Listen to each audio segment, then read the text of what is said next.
All right, everybody. Welcome to Melissa's session on the 4 pillars of emotional intelligence. If you want to ask any questions as we go, you're welcome to type them into the chat. And Melissa has said we can interrupt or draw her attention to the chats. Melissa is a passionate lady about helping people build strong relationships based on empathy and connection.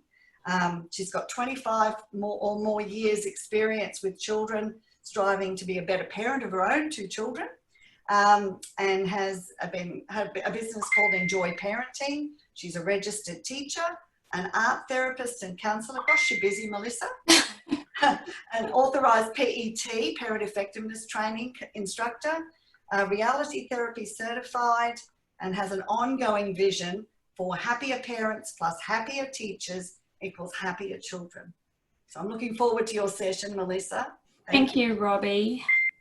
And since I put that bio in, I'm now, as well as running parent effectiveness training, teacher effectiveness training, which will come up because I'm going to be sharing quite a few of the skills that we teach in teacher effectiveness training.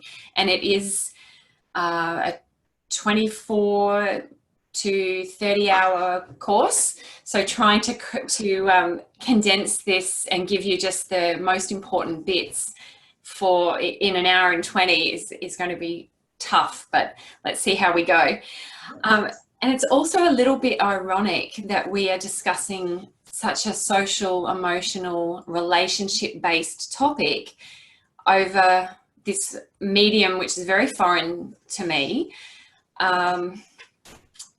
So normally if we had a room full of people, you can feel the interaction and you can feel the energy in the room, and I would have you up doing some of the activities that I'm going to suggest as we go.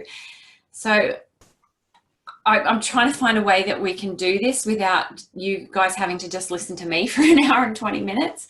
So that's why I invite questions as we go. But I'll start off by sharing with you, first of all, the concept of emotional intelligence has been around for about 30 years, and it was originally researched by 2 psychologists called Salovey and Mayer, but it was Daniel Goleman who really popularized emotional intelligence in his book by the same name, saying why it matters more than IQ. And even though it's the terminology has now been around for a long time and we're quite familiar with the term emotional intelligence, it's sometimes still quite challenging to articulate. So I'm going to ask you, and you can type this in the chat box and we can have a quick look, or even just jot it on a piece of paper, a couple of keywords of what you think emotional intelligence is. So I'll give you a minute to do that, or even just think of it in your head if you don't have paper handy. Or as I said, pop it in the chat box, and because I'm always curious to see what people's idea of it is, given that we work with children who we're trying to grow their emotional intelligence.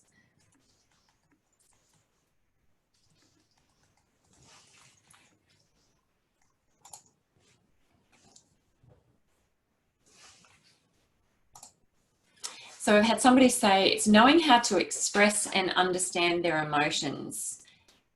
Absolutely, that's one of the very first components of emotional intelligence, is helping children understand their emotions, express them appropriately, self-awareness, empathy, courage, perseverance, understanding of own feelings and recognizing them, self-regulation.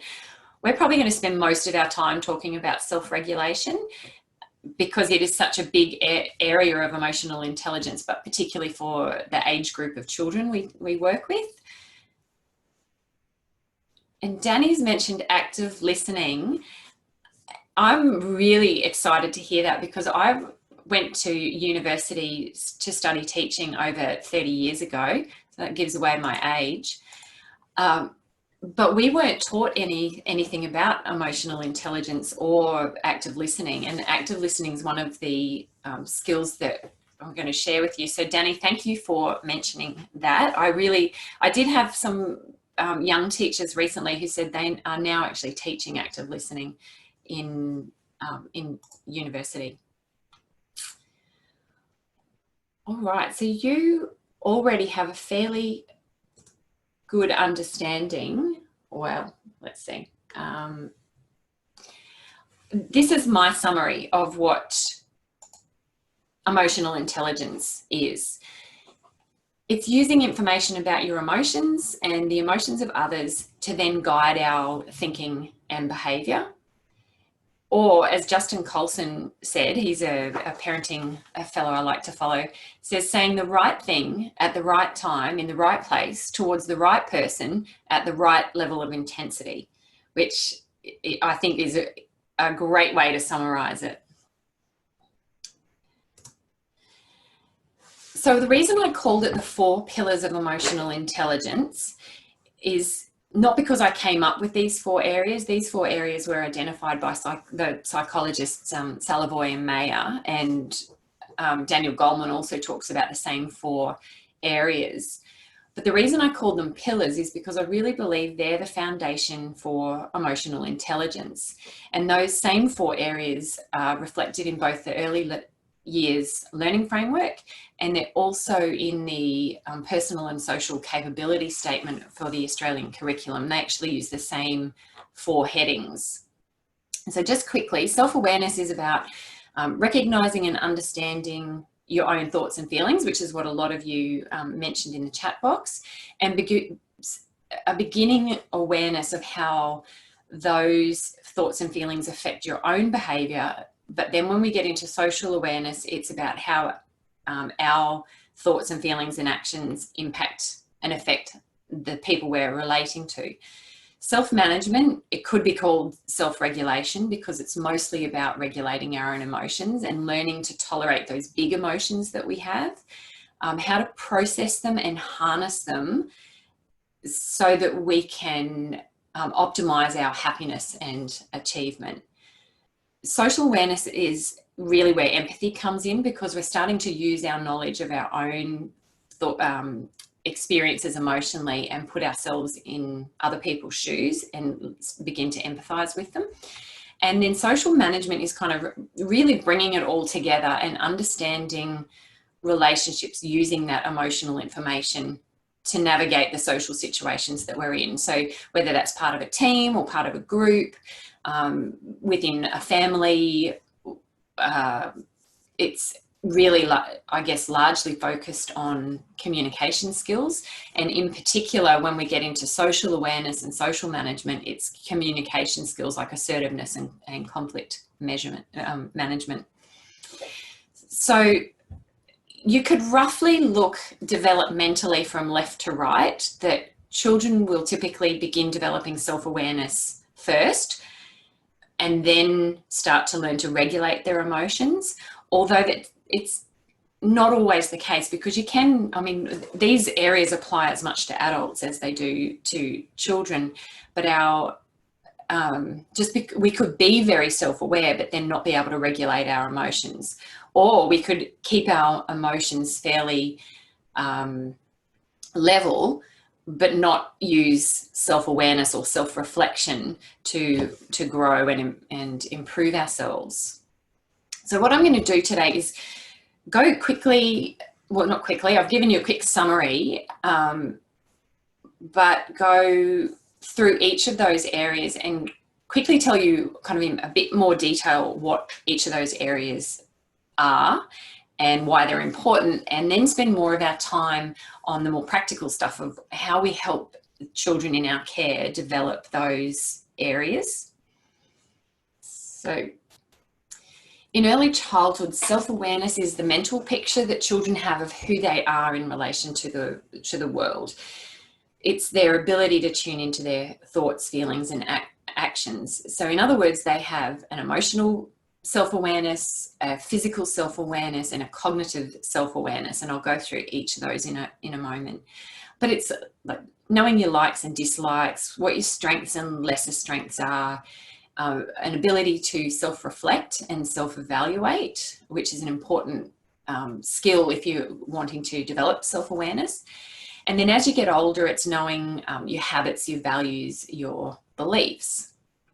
And I should just mention there, you could break self-awareness down even further into a private self-awareness or an internal self-awareness. So that's when we know something about ourselves that's not immediately obvious to people other people. So if you may or may not be able to see that I'm nervous about speaking, but that's because that's my internal self-awareness, but it's what I then do with those butterflies. But then there's public or external self-awareness where children become aware of how other people see them. So there's how I see myself, and then there's my self-awareness of how I might be being perceived while I'm talking. So that's just a useful little thing to know, I suppose.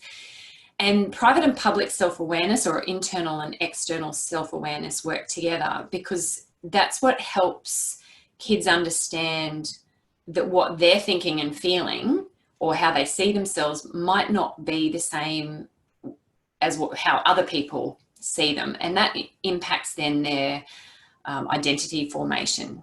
And as you become more self-aware, you can change the view that you have of yourself.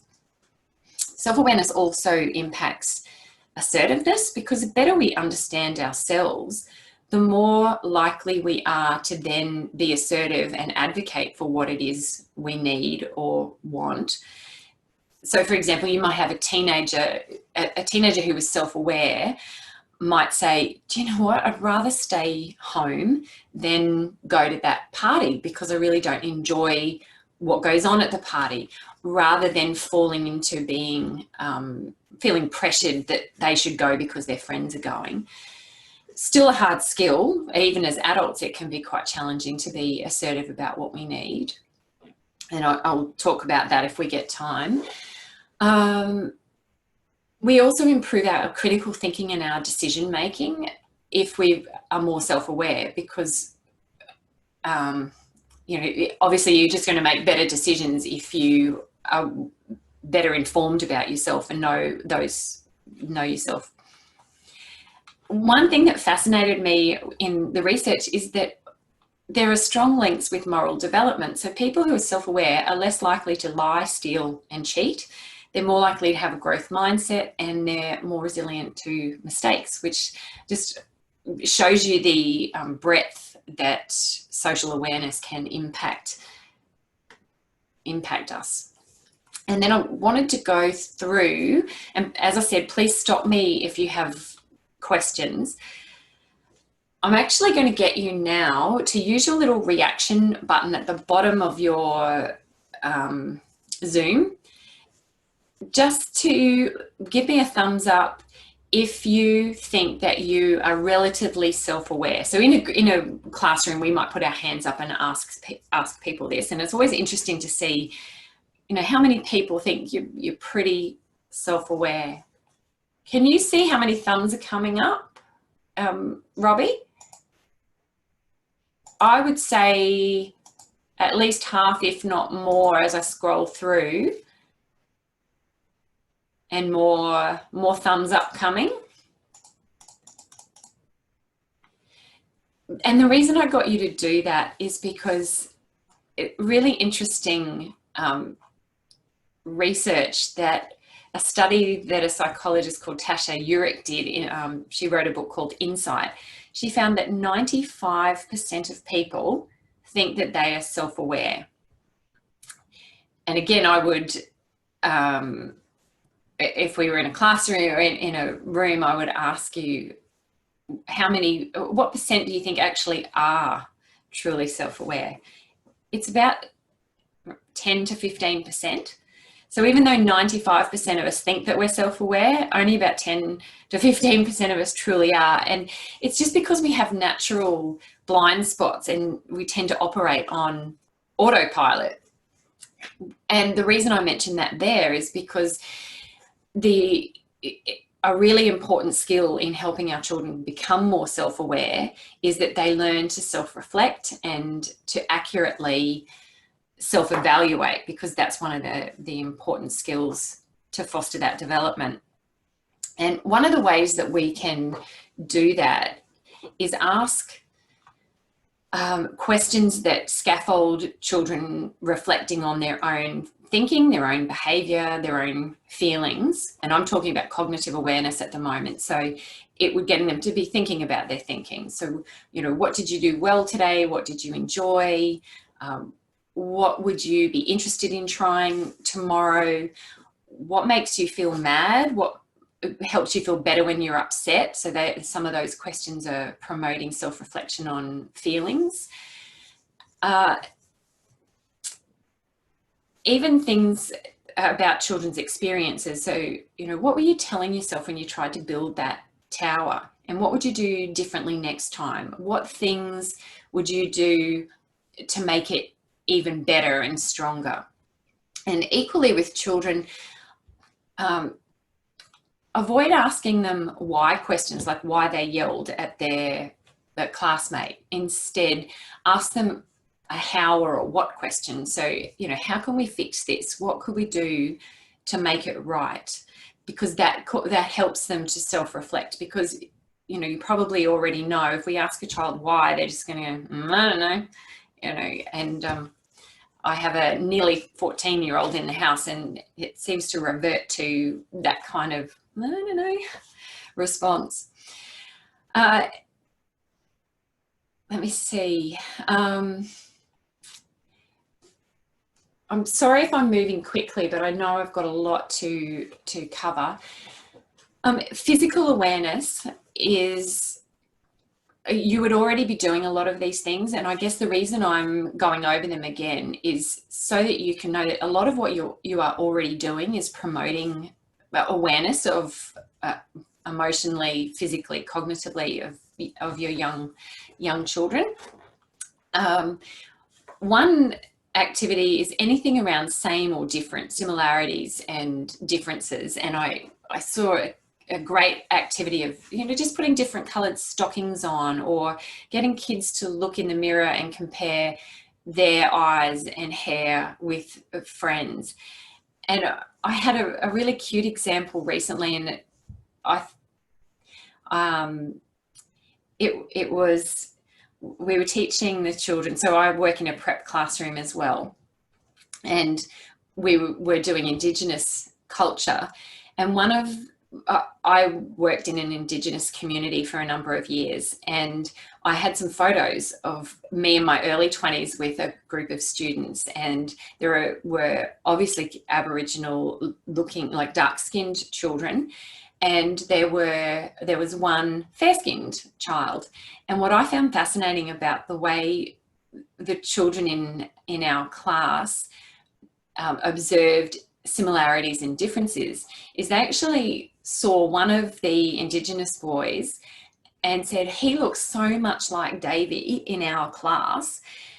And the thing is, Davey is dark-skinned. I'm not sure whether he's from an Indigenous background, but it wasn't the colour of his skin that they were identifying with. It was actually his facial features. And I was excited by that, you know, young children don't seem to have a lot of the biases and the issues with race that some other people, and I think it's highlighted very much at the moment in what's going on in the world. And it was interesting too that they didn't particularly notice the girl who had fair skin as being the one to stand out, which, you know, it just an interesting comment, I suppose. And then there'd be things like you would be drawing your body outlines, comparing hands and feet, and fun stuff like, you know, getting a mirror and looking at your elbow or somewhere on your body that you don't normally see. And as well as physical awareness, looking in the mirror and examining facial expressions is a great way for getting kids to start to realise what emotions are communicating. And in terms of physical awareness, mindfulness, meditation, yoga, breathing, and I'll talk more about those when we get to self-regulation. And then this is probably the biggest area in emotional intelligence in terms of self-awareness, is emotional awareness. So when we're talking about language and building emotional literacy, we're trying to build a feeling vocabulary that goes beyond happy, sad, mad, but giving children more words and, you know, peaceful, joyous, excited, they're all positive emotions, but giving children the language for those, and then we can build on that when we're helping them to communicate how they're feeling in a particular situation. So this little picture I've got of the cars parked there is something that you can use as a transition activity, where the children park their car in where they're feeling at a particular time. There's an example of a spinning wheel. So I know a lot of our young children aren't reading yet, but you could do a similar thing with emojis or with real faces. The displays that you put around your room, so that example of happy and all the other words that are there, the children may not be able to read those, but it's a reference for you to refer to increase your own feeling vocabulary, because that's how we help with children. The physicality of emotions, so getting children to identify where they feel a particular emotion. Is it butterflies in their tummy? Is it something they feel in their head? Do they feel tingly fingers? Sometimes we have to be quite explicit with helping children stop and take notice of where they're feeling something in their body. And as I just mentioned, looking at faces and different expressions is important. Encouraging children to look in the mirror and actually make different faces. And the other thing that I think we can use to really great effect is storytelling. So I'll give you an example of what I mean. One of the little boys in our class, his name's Peter, and his uncle is Peter as well, and he adores his Uncle Peter, and Uncle Peter takes him fishing. And anyway, one day Peter was telling me the story about how they'd gone out fishing and they'd caught a fish, and I said, oh wow, that sounds so exciting. And he said, yeah, it was. And then when we were coming back on the boat, it was really bumpy. And I said, that's super exciting. And he went, no, it wasn't. And I kind of went, well, and then I realized he was worried, and he said, I was really bouncing up and down. And I said, you were scared? He said, yeah, I thought I was going to fall out of the boat. And I said, you were worried that you were going to fall out. And I said, but obviously you're okay because you're back here. And he said, oh yeah, we got back. And I said, what a relief. Now that was just a daily conversation with Peter about his weekend. And yet that highlights how just by reflecting back to him, we've labelled excited, scared, worried, relieved, all in one little snippet of a daily conversation. So if we can increase our own emotional vocabulary and be reflecting that back to children, then we're going to be really helping grow their emotional literacy. And then the last one I've got there is validation. So reflecting children's feelings back to them through active listening.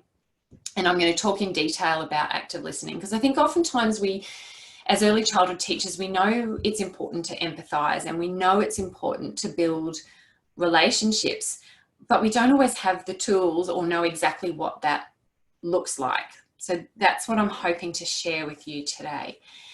Now you'll notice I've got a little pause button there, and that is because that's where we're up to with, well, that's the end of the self-awareness. So before I move into self-management or self-regulation, I just want to stop and take a breath and see if there are any questions there that anybody has. And if you want to ask a question, just push your space bar and then you can ask.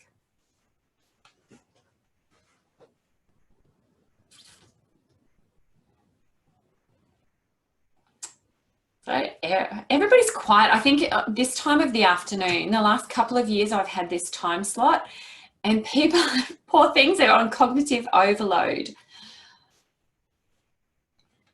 Okay, so let me continue with self-management.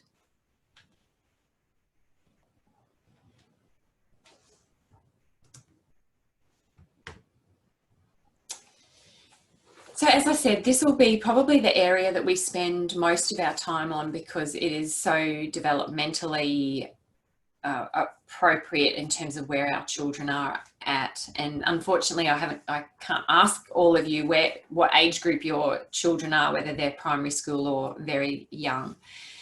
Self-regulation is the ability to manage your own energy states, emotions, behaviours, attention in ways that are socially acceptable and help achieve positive goals such as maintaining good relationships. When we're able to self-regulate, we're better able to adapt and to cope with unpredictable or new situations. Optimism, again, if you're faced with a new or challenging situation and you're able to manage the uncertainty, and then you're more likely to persevere. The more you persevere, the more resilient you become, and the more likely you are to have success. And we can teach optimism to our children. Martin Seligman, who's another psychologist who wrote Learned Optimism and The Optimistic Child, has showed that we can absolutely teach that to children. And I just mentioned that there because that in some models of emotional intelligence, some of the older models actually had 5 areas, and one of them was specifically optimism and motivation. So that's why I'm just giving them a little bit of airtime now. Motivation, impulse control, delayed gratification are all interrelated. So the more motivated you are, you're more motivated, sorry, if you can harness your emotions and control your impulses and in order to reach a goal.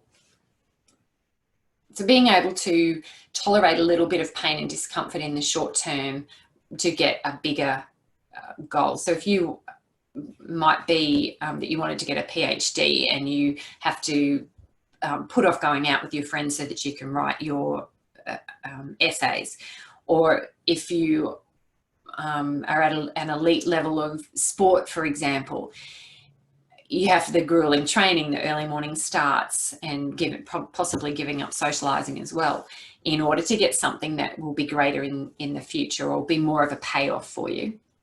I won't go through all of these, but you can, people are going to be better, have more, I guess, quality relationships, more positive relationships if they're able to manage strong emotions. So these are all the reasons we want to develop this in our children. And I am going super fast because I think you probably already know a lot of this. People are going to be more likely to hang out with you if you do not have an explosive temper. Memory and learning. Research shows if you're about to do an exam, stress lowers recall. So emotions have to be, and this is important for our children because we're in the business of learning, emotions have to be at the right level for peak learning. And if we're not helping children emotionally cope with things, no amount of learning is going to happen. And it's kind of like what Karen Young was saying this morning is if they've got their emotional brain turned on, then they've got their thinking brain turned off. And another way I've heard it explained is high emotion, low intelligence. The two are almost like a seesaw. They've got to be in balance for both of them to be regulated. And just as an aside, hopefully none of you are doing this, but if you are yelling at someone, they're not learning anything because they're so emotionally flooded. And I'll talk some more about that shortly. I'm losing my words. I'm about 2 hours into talking nonstop. Are you going to make better decisions if you're emotionally balanced or if you're fuming? I know I've eaten more junk food in the last week than I normally do, and it's been managing nerves and stress. So, you know, we're all definitely human. But the better able we are to emotionally regulate, the more we prevent getting hijacked by our emotions and becoming so overwhelmed that we can't function at all.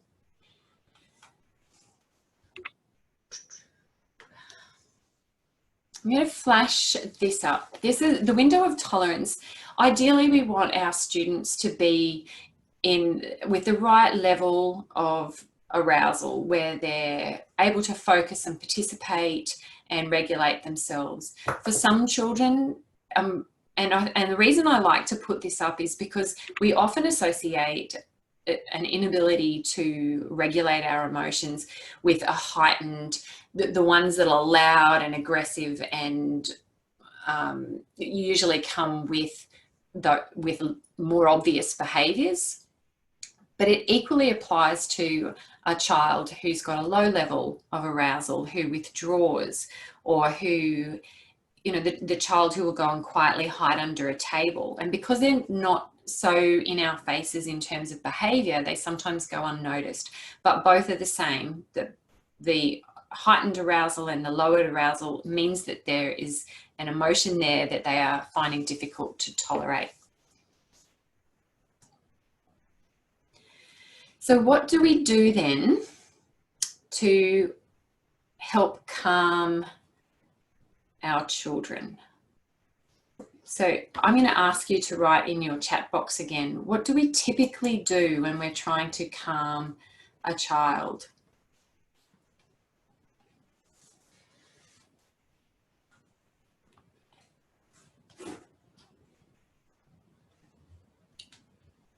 What do we typically do or say?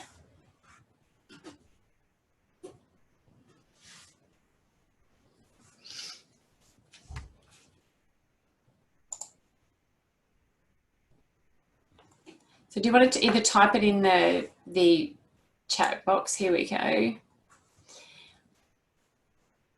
We say, calm yourself. Thank you, Naomi, for preempting that we need to move closer and try to connect with them.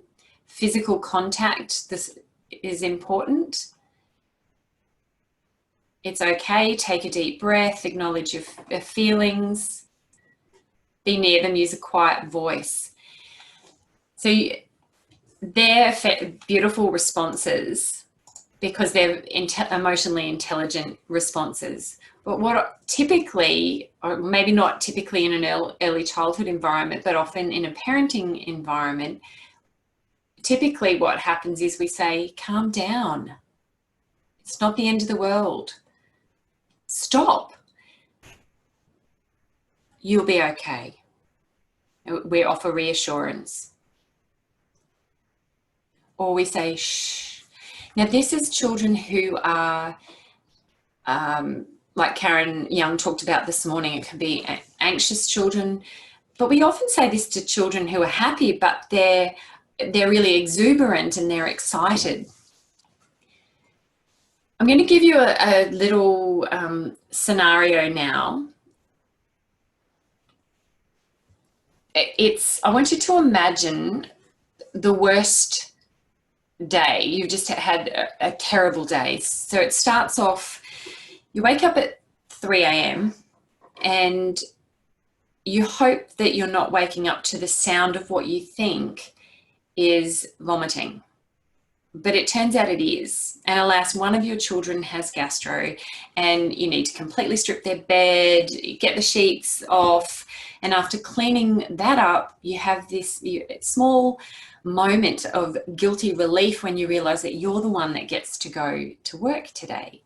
But on the way to work, the traffic's frightful, someone's cut you off, another person's honking their horn at you because you were daydreaming about all that you have to do, you're running late, you get to work, your inbox is full, someone's used the last coffee pod. You see that parent who you know will always want to talk to you for half an hour and you haven't set up the activities for the day yet. Kids are a little crazy, so it must be a windy day. you forgot your lunch, you're starting to feel on edge yourself, so you are easily going to tip off balance. And as you leave the centre, you knock over a vase of flowers, you drop your bundle of books, and when you get to the car, you find out you've been left with a ding in your car with no note to explain why. I'm trying to paint a pretty negative picture of what this day is going. I want you to imagine a pretty horrible day. Now, after a day like this, so I guess you're hoping, well, there might be wine in the fridge when I get home. But as you drive home, you think, oh no, I think it's going to be me next with the vomiting bug. What is going to be the most helpful response to you at that point? And I'm painting a picture of what's going to be helpful for you with the second agenda of thinking about what's going to be most helpful for calming an upset child.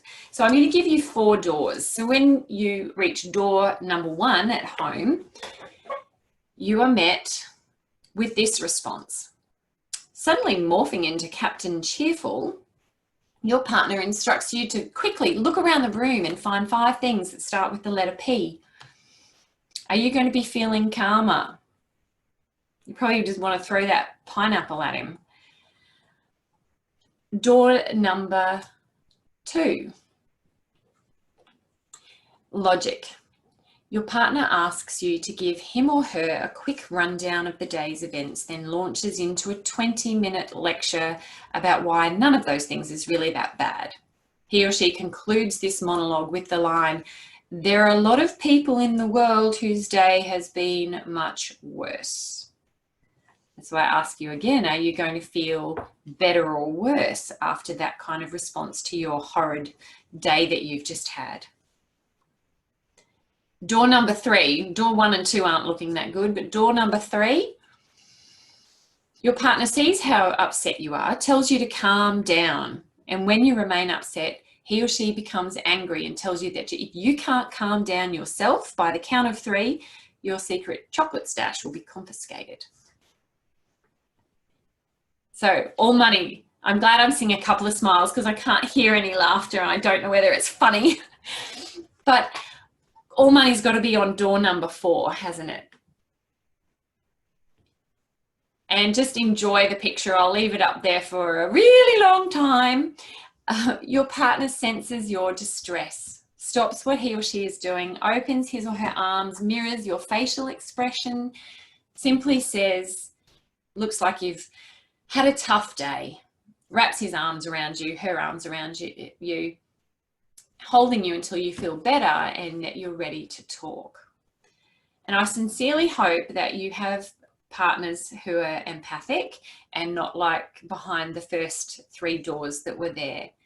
But unfortunately, for some reason, many adults treat children differently, and yet their emotions even more so need to have support or co-regulation, which Karen Young talked about this morning, and I'm going to talk more about.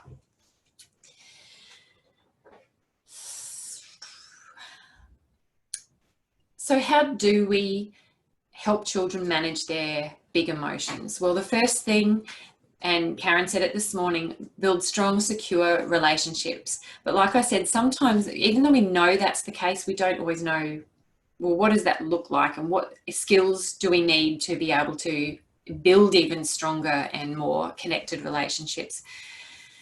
Role modeling is crucial because we all probably know it ourselves, but research backs it up, that role modeling is like the more that we can keep ourselves calm, the more we're going to be able to help children.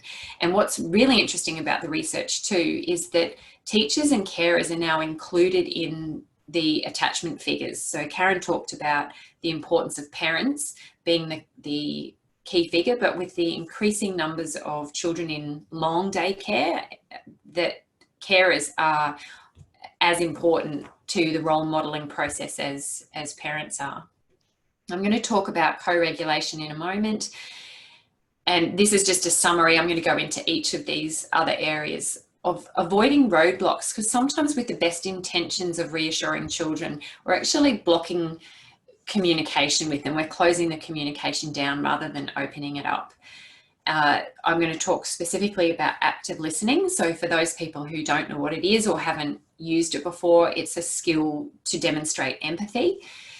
And then when children are calm, that's the time to teach emotional intelligence skills. So that's where we can do our social emotional coaching and role playing about different social situations. What else?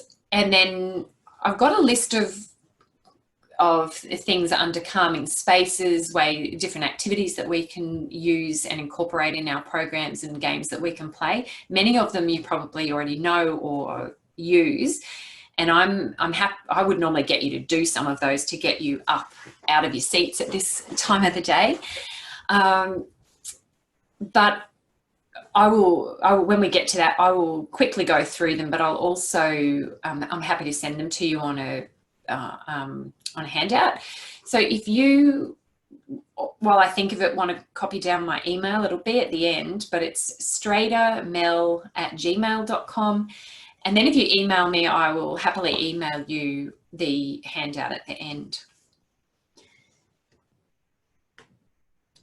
So I'm never quite sure, because sometimes the books that I've read use this terminology so often that I'm not always sure whether people are speaking the same language as me. So just for those who've not necessarily heard the term co-regulation before, when children are babies, we as the parent or the teacher or the adult are doing the soothing for the child. They've got very little mechanism to self-soothe. And eventually we want children to be able to self-regulate and self-soothe themselves. But in that in-between age, and largely up until 7, 8, 9, I mean, I've got a 10-year-old, nearly 11, who I would say is still on that continuum of needing assistance at times to co-regulate. That means she's really just using me to help her manage her emotions.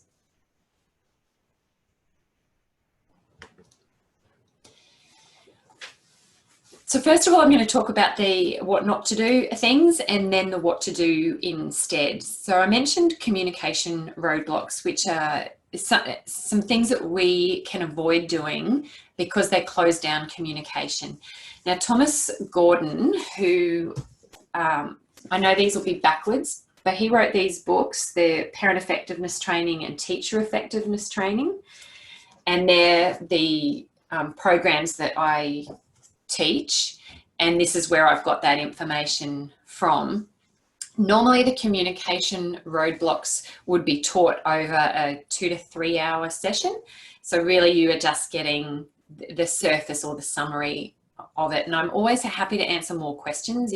If afterwards you think, oh, that really didn't make sense, then I'm happy to email you or even have a chat.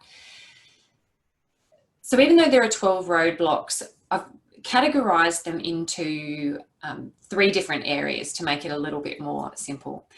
Communication, any kind of response that denies a child's feelings is one of the communication roadblocks. So when we're sending a message to a child that they should think rather than feel, or is kind of an attempt to avoid dealing with the feelings. So for example, trying to distract a child from something using logical explanations. So, oh, don't worry, mummy will be back later. That kind of reassurance. The child is likely going to escalate that behavior because they're not feeling heard. My views on this might have changed slightly after hearing Karen Young's talk this morning, the way she explained separation anxiety, because I've always been a believer that we should acknowledge that feeling that a child's having, but realizing that prolonging that is maybe not helpful either was a really useful learning for me. Whenever we're dismissive of a child, oh, come on, it's not that bad, or when we're warning them, saying, you better stop yelling or you'll be even in more trouble. And sometimes when we reassure them, oh, you'll be all right, it's fine, it's not, you know, whenever we're playing down their feelings, and I'm talking about when children are having big emotions, because of course we will do all of these things at other times. So I just want to be clear that it's when a child is experiencing a big emotion that we want to avoid using some of these things. Communication roadblocks that use judgment is another category. And that's where we're using our internal standard of what a child should or shouldn't be doing, or what's right or wrong. And it can involve criticizing or interpreting. So, oh, I think you're just tired. You know, you probably need to go and have a sleep. Yeah, criticizing, I said was, well, if you'd listened to what I'd asked you to do, then that wouldn't have happened. You know, the old, I told you so. And not that I think teachers are doing it, but I know some parents, I shouldn't make judgments.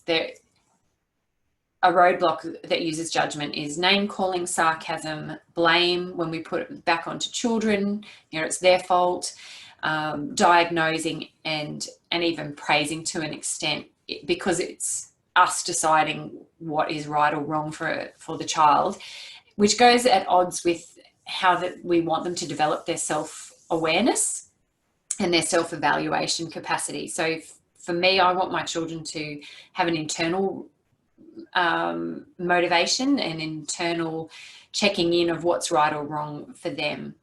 And of course, that's not saying that we don't need to have appropriate boundaries of what's acceptable and unacceptable behaviour.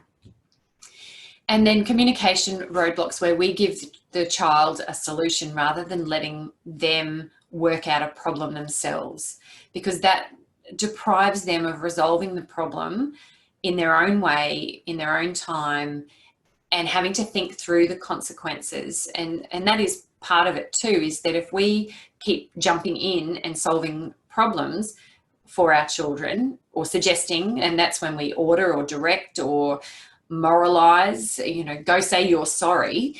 Instead, we could ask, you know, how are you going to make this right with your friend? How might you fix this situation? And I know with my own two children, it's easy to, it seems like a quick fix for me to tell them how they should solve their problem. But when I take a step back, I'm often quite stunned and pleasantly surprised, not just that they can solve it, but how creatively they solve it in ways that I wouldn't have necessarily expected. So I'm sorry I've just given you that whole bunch of things not to do. And we've already touched on it, that I'm going to suggest that one of the most effective skills that we can use instead is active listening. I think active listening is a superpower. And I've seen from the chat box that there have been a few people who already know what active listening is. So my apologies if I'm repeating something that you already know.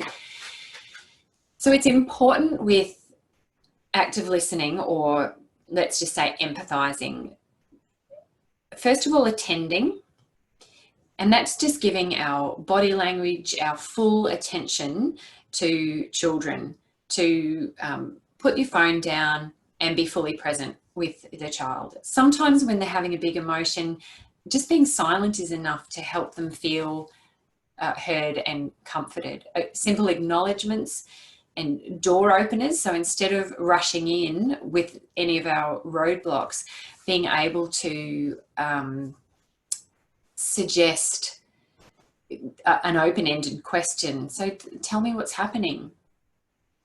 And then moving into active listening, which in the way that I'm presenting it here, active listening equals fact plus feeling. It seems like it's a formula or a script. And unfortunately, if we use it in that way, it's probably not going to be very effective. It will only work successfully if the statement is genuine, if it's empathic, and if it is accompanied with acceptance of the child.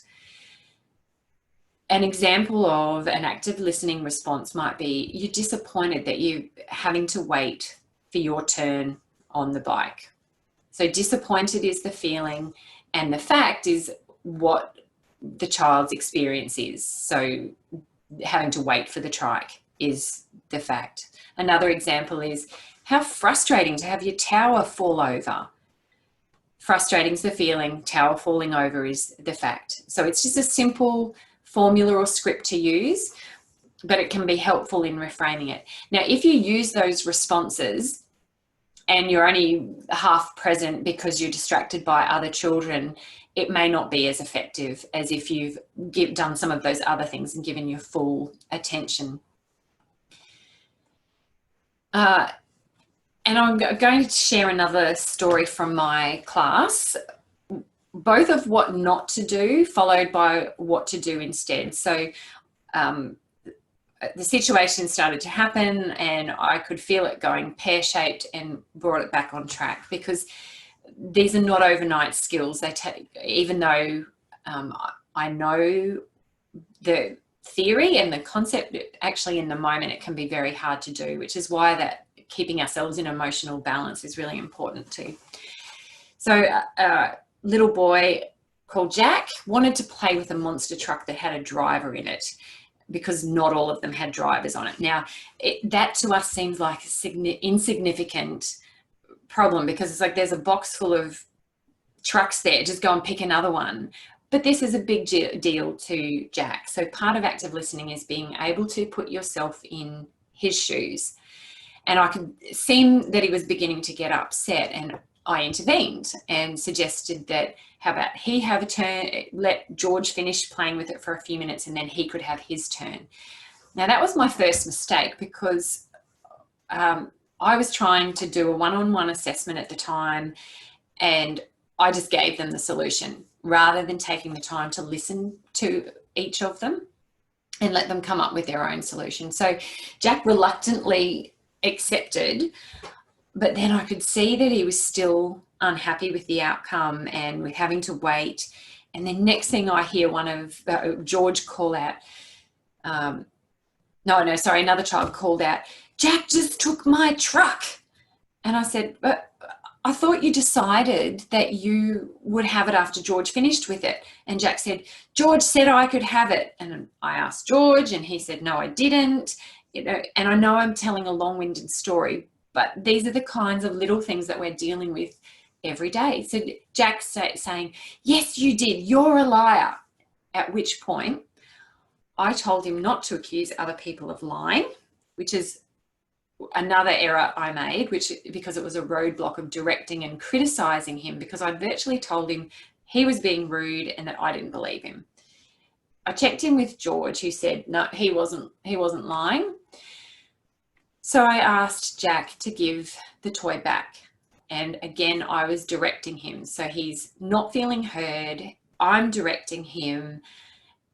Kaboom. You know, he stormed off. He hid behind a wall. And then this is where I changed course. And I think that's one of the beautiful things about active listening and children's often understanding and resilience, is that he was then more receptive. So I walked over to him and I said, you must be really mad to walk away like that. And he's just scowled at me. And I imagine that you think it's unfair that I asked you to give the truck back. He made eye contact and then ever so slightly nodded. So I knew that he was beginning to engage. And he said, I worried that you had taken the truck before it was your turn. And then I used a door opener. Would you like to tell me about it? Then he started talking. Well, George said I couldn't. I could have it.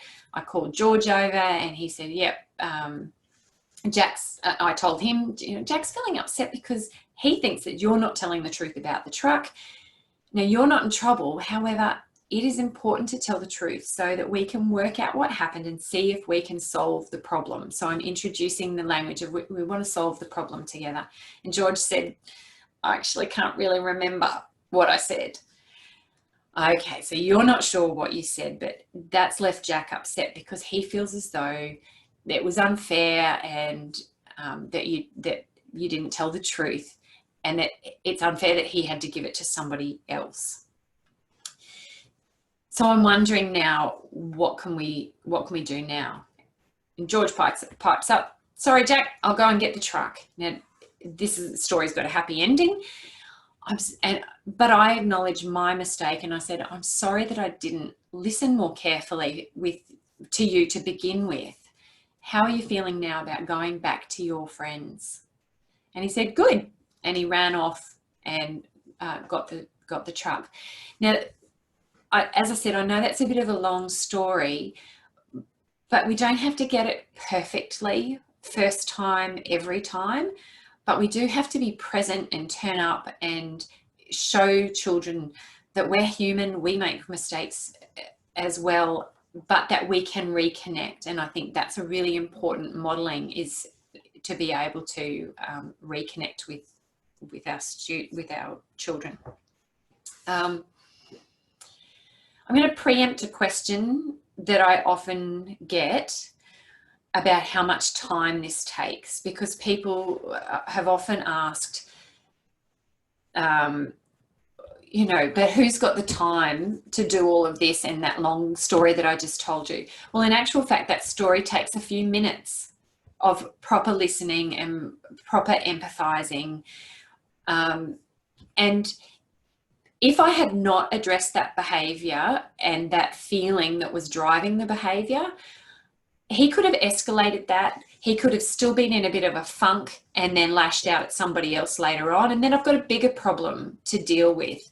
And so I feel like active listening just gives us a tool for empathizing, connecting, and building strong relationships with children. Now, of course, if you're new to active listening, it might be a bit clunky to begin with, but I think as early childhood teachers, we naturally are empathic. We wouldn't have gone into this field if we weren't wanting to connect with children and have things better for them. But we do get off balance ourselves because it's so busy and demanding at times with some challenging behaviours.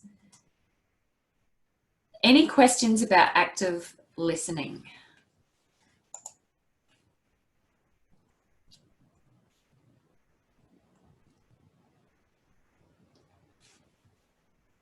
Nothing right at the moment? Okay, I'll give you some more time at the end too.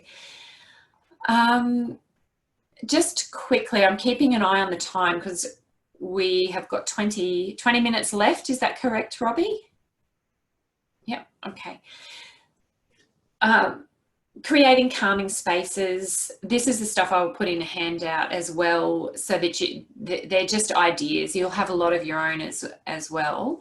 Calming activities, pop you there. I think it's more important to maybe tell you about some of these. There are so many different places online. If you look on Pinterest, a wonderful website I use is Teach Starter, and they have resources for teachers, and all of the websites I'm mentioning will also be in the handout. Mindfulness and breathing are very, very powerful, and there's lots of different ways, because sometimes if you say to a child, you know, take a deep breath. I know my daughter, she doesn't want to take a deep breath when she's feeling cranky. So finding some other tools to use, pinwheel breathing, getting children to breathe on a pinwheel slowly. Belly buddies is getting them to put a soft toy. So my son has one of those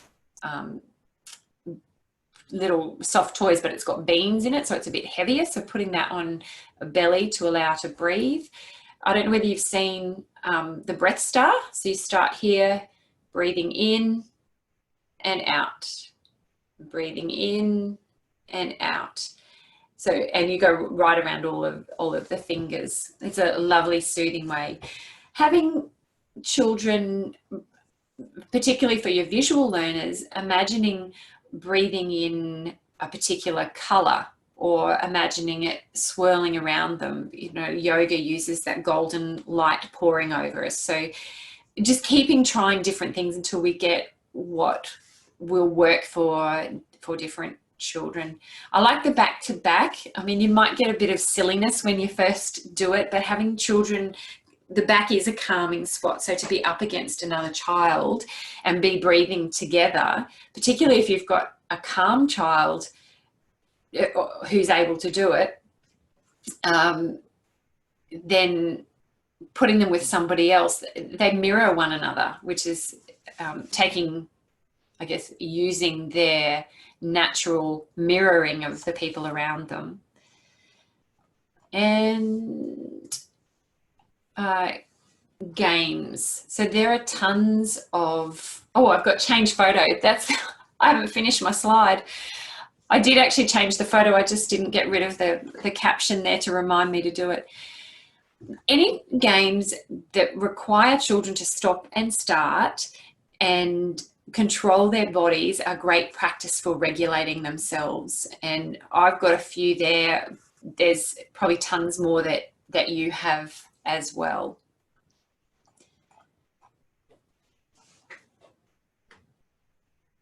And so that's what I wanted to say about emotional regulation. And I know I just asked for questions. I'm going to double check the chat box. Oh, how exciting to have one of your own children initiate that breathing themselves. That's fabulous, Robbie. Great. So the last two sections are social awareness and then social management, and they're shorter sessions, so I'm going to try to squeeze them in the last little bit of time that we have. It's the ability, social awareness is the ability to recognize and understand our thoughts, our feelings, our actions, of other people as well as ourselves. Also, it's not just of other individuals, it's of groups of people. So it's getting the feel for a group, whether it is an ethnic group, whether it's the culture of an organisation where you work or a sporting team that you're part of.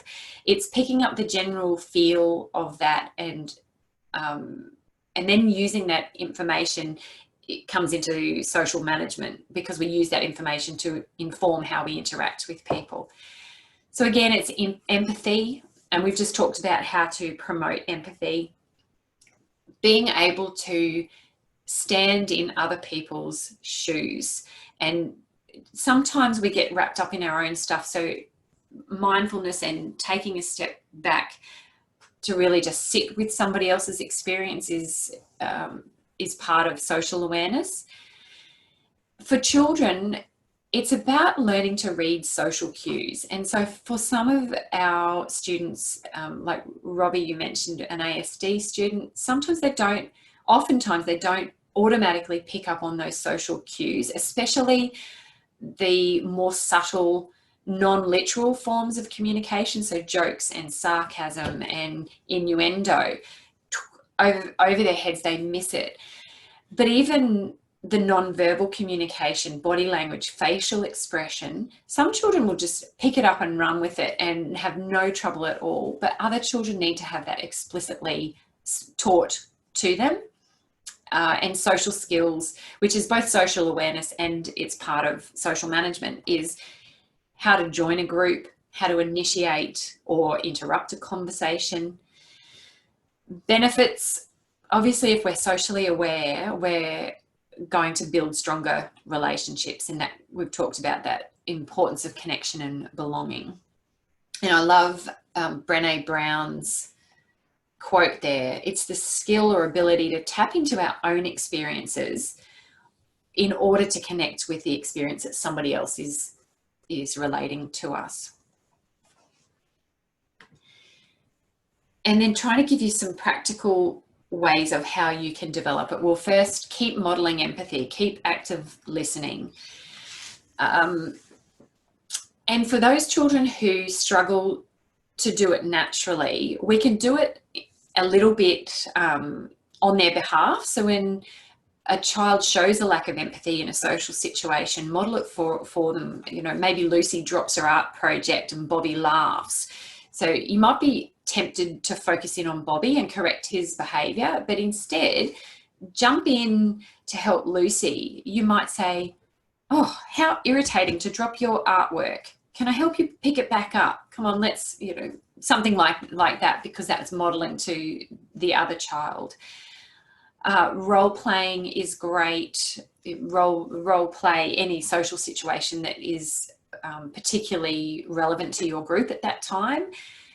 Help children tune into one another's non-verbal communication. So that can be through looking at pictures in magazines, watching TV shows with the volume turned off and trying to read the emotion or what you think is happening. And that can be the same. You can go sit with a child in the playground and talk about what you think other people, their perspective or their experience is.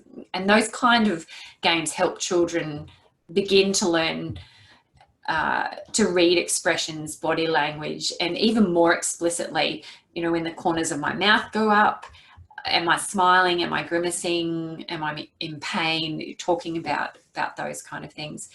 And similar to storytelling that I mentioned earlier, is talking about how you felt in various situations. So if it's something like, you know, I went to the pizza shop and I was standing in line and it seemed like it was taking forever and I could feel myself getting frustrated, and then somebody came and jumped in the queue in front of me. Oh, I was so annoyed. Just those kind of stories. Also stories of what's happening in your classroom. Sometimes just thinking out loud about what your feelings are can be helpful. I already talked about active listening, and I also want to talk about confrontive I messages, because part of what we're trying to do is we do have a desire and a need to keep children safe, and we do have boundaries about what's acceptable and unacceptable behaviour. And again, this is another skill that comes from Dr. Thomas Gordon. Confrontive I messages is his language for it. To me, it is about being assertive. And it's a tool for communicating our expectations more clearly. So rather than using more, I don't know whether it's traditional anymore, but instead of using timeouts, isolating children, praising and rewarding them to try to coerce them into something, communicating clearly to a child what you expect using this type of I message can often be far more effective. It has three parts to it. The first part is that it is a non-blameful description of the behaviour. So what do you see the child doing? What do you hear them saying? An example I would use in parent effectiveness training is if you see a child lying on a couch, they are lying on a couch. That's the non-blameful description of the behaviour. If I was making a judgment about that behaviour, I would be saying that child's lazy. So you can see the difference. So we're just describing the behaviour. The effects resulting from the behaviour is the second component, and these three parts can go in any order. It doesn't matter. That it's just that a complete confrontive I message will have all three parts. The effect is how it impacts you, and its concrete, tangible effect. Or when we're in a teaching situation, it can be the effect on the larger group, but it's more effective if it's the impact that behaviour is having on us. And then the final component is how we're feeling about that. So for example, a teacher might say to a child, when I'm interrupted, I lose my train of thought, which I find very frustrating.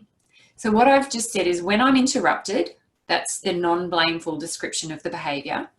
I lose my train of thought, which is the effect that behaviour has for me personally. And I find it very frustrating. So I'm using feeling language to communicate to the child, A, what I expect, but B, how I'm feeling about it. I don't know whether we've got quite enough time to do it, but here, this is what I would do. I can give you this as part of your handout if you like. The first one is done for you. So a child interrupts when adults are trying to have a conversation. The behaviour is interrupting. The concrete effect is you have to stop your conversation, you lose your train of thought, and then you might be worried or frustrated. And then I've got an example of how I've put that message together. When I'm interrupted, I worry that I will lose or forget what I was going to say. That's incomplete, I've just realised. So let's have a go. You can either write it down, you can put it in the chat box. If a child leaves a school bag in the walkway, that's the situation. The behaviour, they're leaving the bag in the walkway. The concrete effect, the possibility of you tripping or somebody else tripping, and the feelings. It could be annoyed, it could be irritated, it could be concerned. So would somebody like to have a go at creating that and putting it into an iMessage? I know it's late in the afternoon, we've got 5 minutes.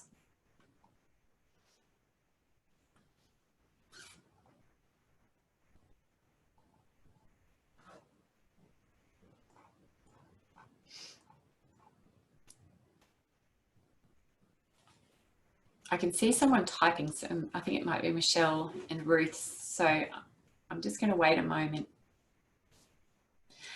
I feel concerned that when you leave your school bag on the floor, someone might fall over.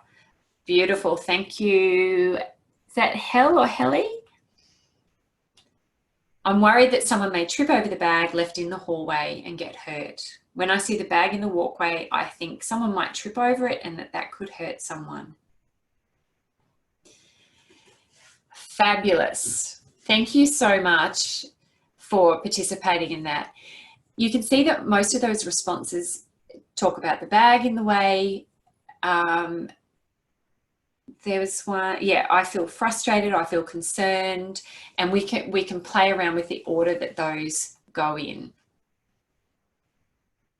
I'm going to be a little bit nitpicky.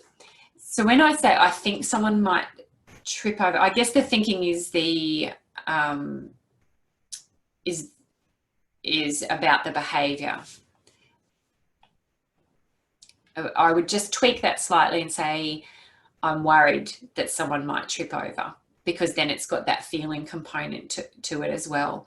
And when we get proficient at using confrontive iMessages, as long as it's done with empathy and kindness, I'm constantly surprised by how much children, we think that they're doing things purposefully, but actually sometimes they are just unaware of how their behaviour makes us feel. With just 5 minutes to go, I'm going to zoom through social management because it's bringing it all together. It's the art of relationships. Whereas social awareness is about learning how other people respond and react, social management is then using that awareness and experience the experience of viewpoints of others to more effectively manage social situations. And finally, you are already doing a lot of these things, but I have talked about communication skills. So using the right words for the right situation, encoding meaning, which happens with active listening and tuning kids into reading body language, smiling, eye contact, listening, group skills, lots of coaching around those things, and friendship. I probably don't need to tell you that you can use books, you can use role playing, just their normal day-to-day play are all powerful ways of teaching those things. And in summary, I'll leave that up rather than read it to you, and I'll invite questions about anything because we're getting to the end. So we've got just a couple of minutes for any questions about any components of what was said.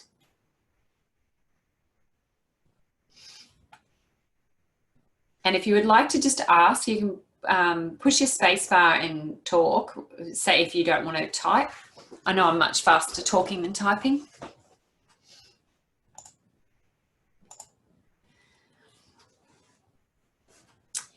I've just had the question or a comment that I have read that children of a certain age can't empathise.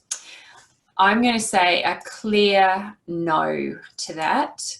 And the reason I say that is because, and I would like to share with you about mirror neurons. So in the brain,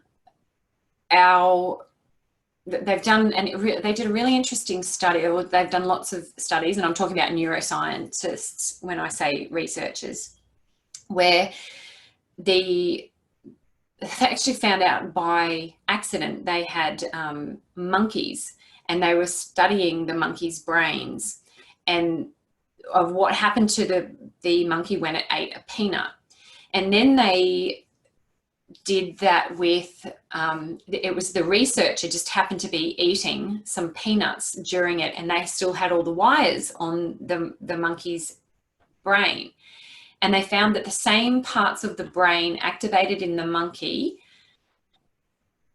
when the monkey was eating the nuts, and the same parts of the monkey's brain activated when the researcher was eating nuts.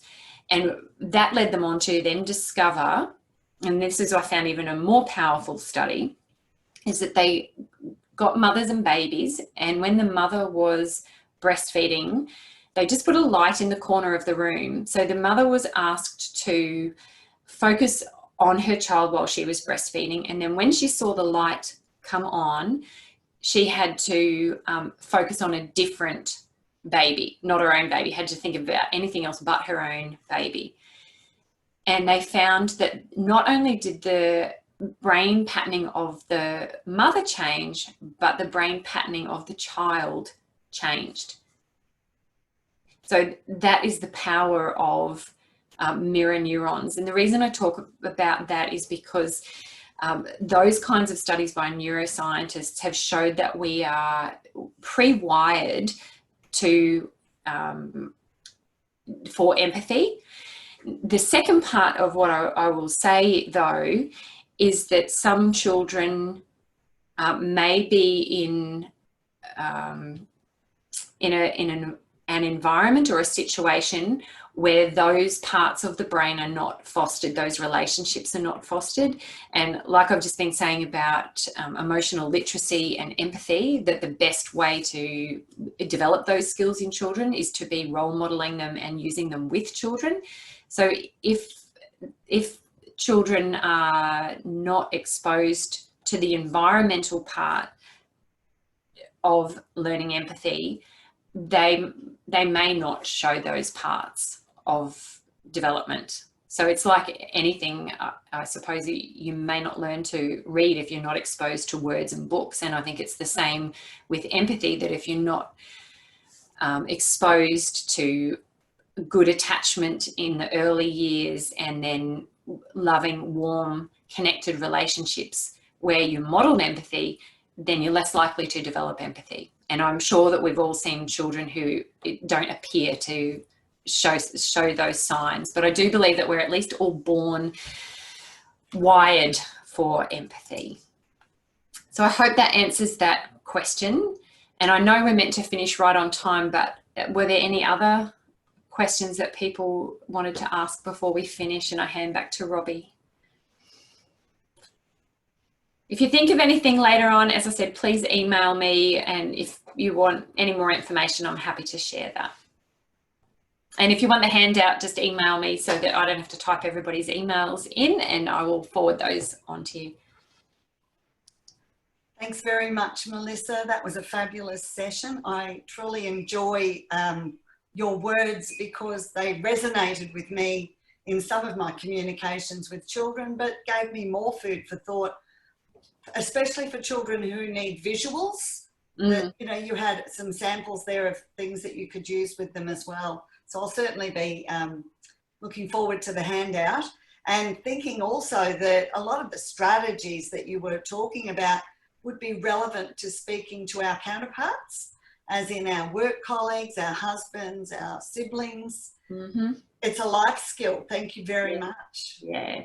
Thank you, Robbie. And that is one of the things that I find in the courses that I teach, is parents will come to a parenting course to improve their relationship with their children. And I've had one dad say how much it helped him with his work colleagues. other mums saying, oh, it's been a godsend for working with my husband. So always better if both parents are doing it, but yeah. Yeah, that's great. Yeah. Thank you very much.